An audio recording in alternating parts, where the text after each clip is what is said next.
Halo semua, perkenalkan saya Jos Rizal. Saya seorang pekerja sosial. Nah, akhir-akhir ini banyak yang tanya ke saya, Pak, gimana ya cara melakukan adopsi? Kemudian syaratnya apa aja, Pak? Nah, sebelum membahas tata cara adopsi, saya ingin kasih tahu dulu kalau di Indonesia tuh adopsi dilakukan dengan dua cara. Jadi, adopsi sesuai perundang-undangan dan adopsi secara adat. Adopsi sesuai perundang-undangan adalah adopsi yang berlaku secara nasional dan yang sedang kita bahas di video kali ini. Sementara adopsi secara adat dilakukan dengan mengindahkan hukum-hukum adat yang berlaku di daerah-daerah tertentu di Indonesia. Misalnya di Bali, di Aceh, di Papua, dan lain-lain. Oke, yang pertama kita bahas dulu tentang dasar hukum pengangkatan anak. Jadi pengangkatan anak di Indonesia itu payung hukumnya ada 6. Yang pertama Undang-Undang tentang Perlindungan Anak, kemudian Peraturan Pemerintah tentang pelaksanaan pengangkatan anak, ada Permensos tentang persyaratan pengangkatan anak, kemudian Permensos tentang bimbingan pengawasan dan pelaporan pelaksanaan pengangkatan anak.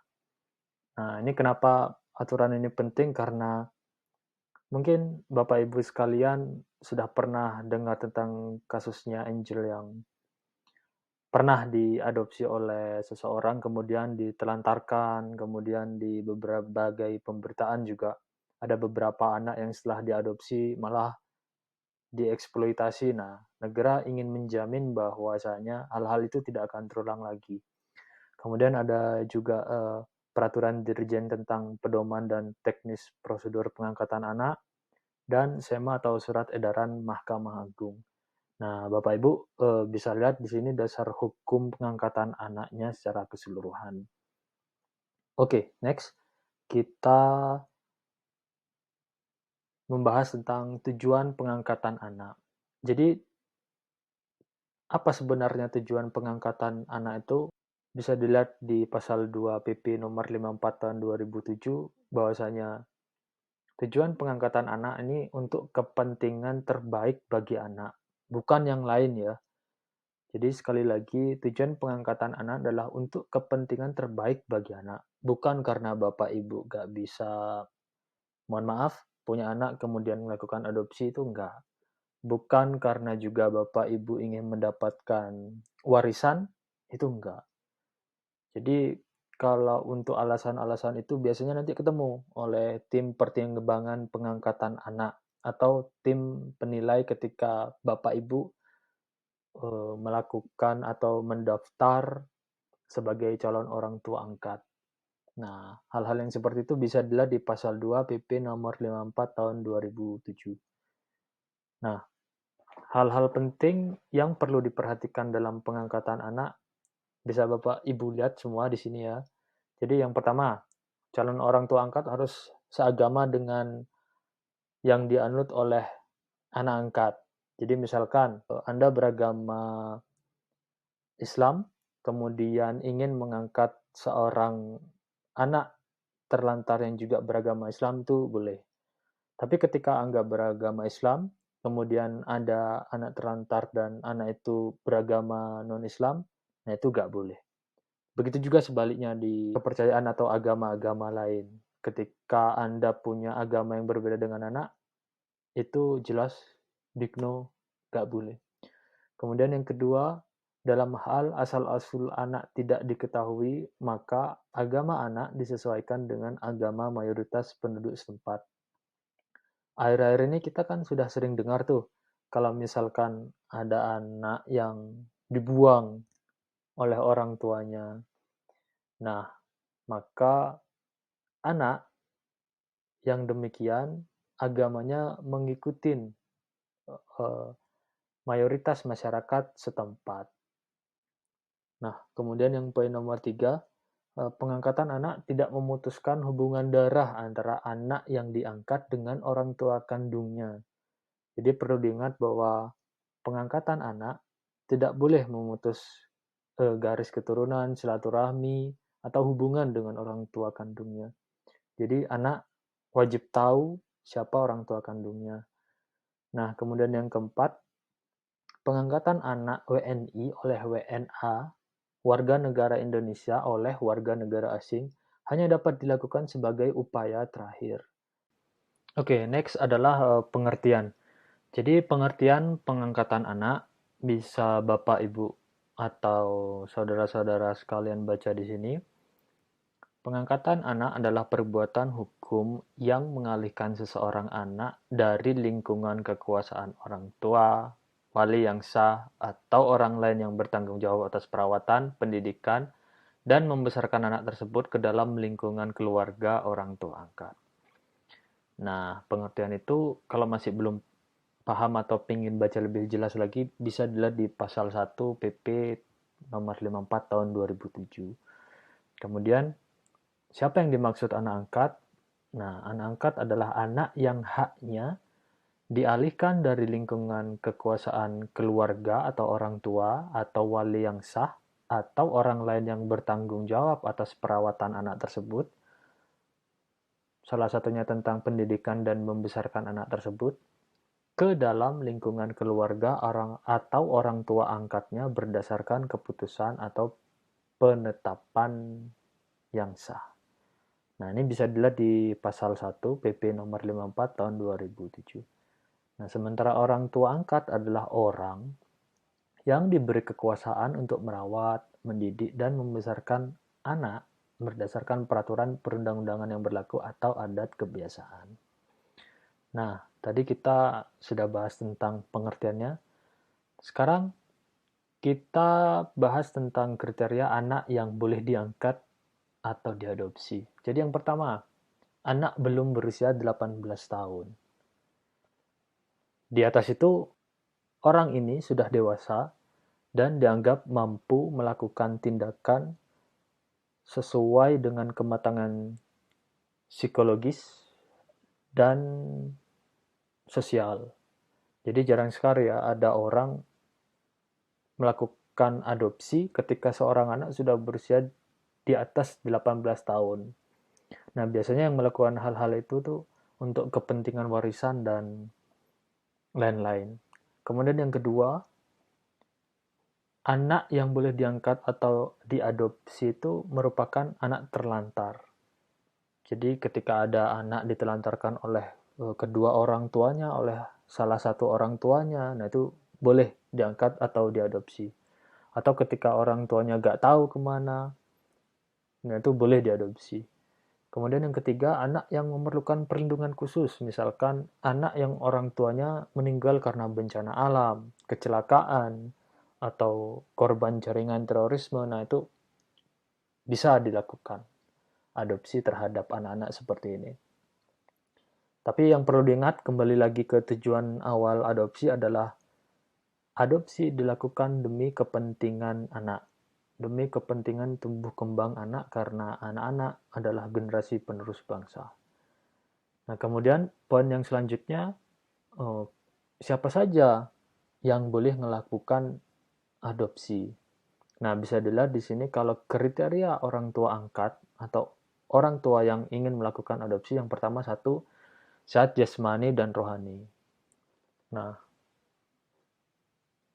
untuk memastikan bahwa Anda sehat jasmani dan rohani, nanti Anda akan diwajibkan untuk memiliki surat keterangan sehat dari dokter atau rumah sakit atau pusat kesehatan setempat, dan juga surat keterangan sehat secara kejiwaan dari rumah sakit jiwa atau psikolog.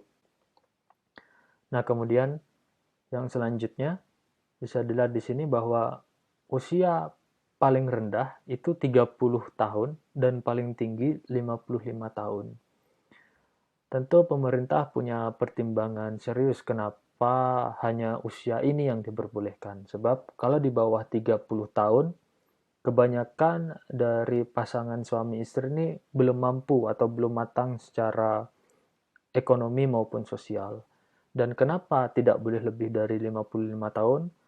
Ada pertimbangan-pertimbangan seperti kondisi kesehatan orang tua angkat yang tidak memungkinkan karena kondisi kesehatannya terus menurun, dan sebagainya. Jadi pastikan kalau usia Anda, suami istri, ini berada di rentang usia 30 sampai 55 tahun. Nah, kemudian yang selanjutnya, beragama sama dengan agama calon anak angkat. Kita sudah bahas ini sebelumnya ya, bahwasanya Anda, calon orang tua angkat, harus punya agama yang sama dengan anak. Tidak boleh tidak. Kemudian selanjutnya, berkelakuan baik dan tidak pernah dihukum karena melakukan tindakan kejahatan. Kemudian yang selanjutnya, bapak dan ibu semua harus berstatus menikah paling singkat 5 tahun. Tidak boleh kurang dari itu.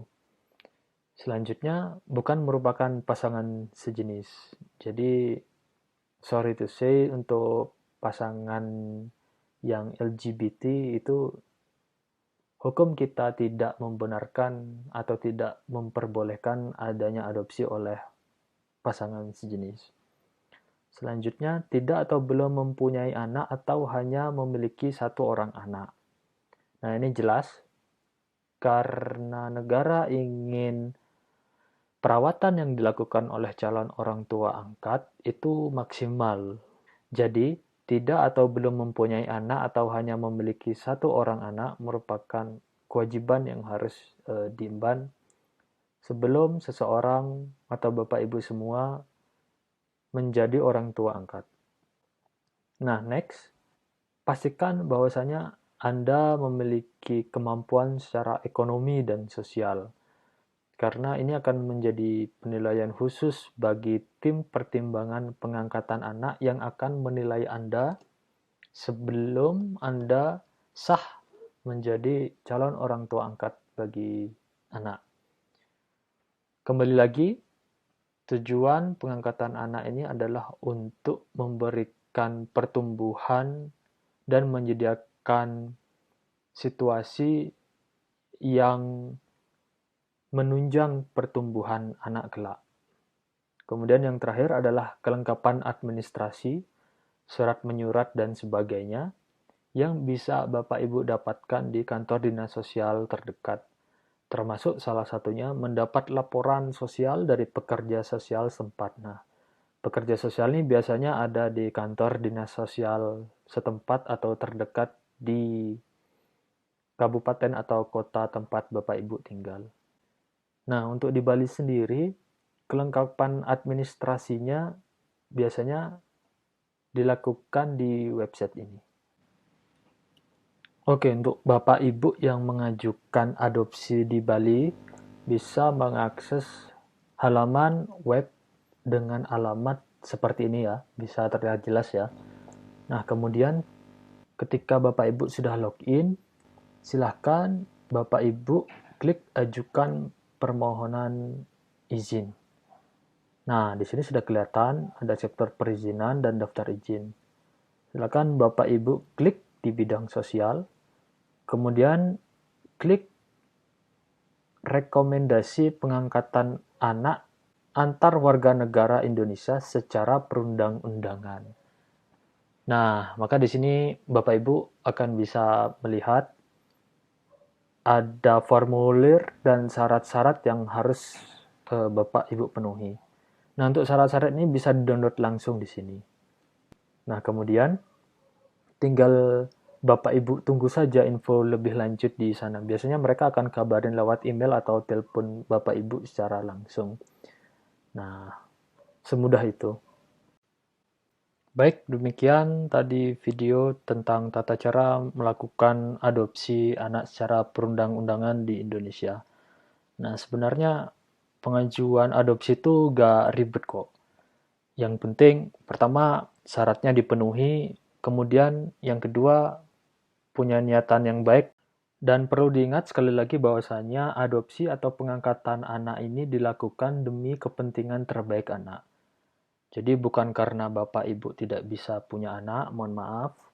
Kemudian bukan karena Bapak Ibu ingin mendapatkan warisan, itu big no. Biasanya tim pertimbangan pengangkatan anak akan menolak permohonan adopsi yang Bapak atau Ibu daftarkan. Oke, Kemudian selanjutnya ada pertanyaan, berapa lama sih Pak prosesnya makan waktu? Nah, itu tergantung ya. Biasanya proses adopsi ini berjalan selama 1 sampai 3 bulan. Jadi Bapak Ibu tinggal tunggu aja dan sering-sering cek email. Nanti biasanya notifikasinya masuk lewat email atau SMS. Nah, kalau Bapak masih bingung atau ingin diskusi dengan saya, silahkan kirim email. Alamat email saya ada di bawah.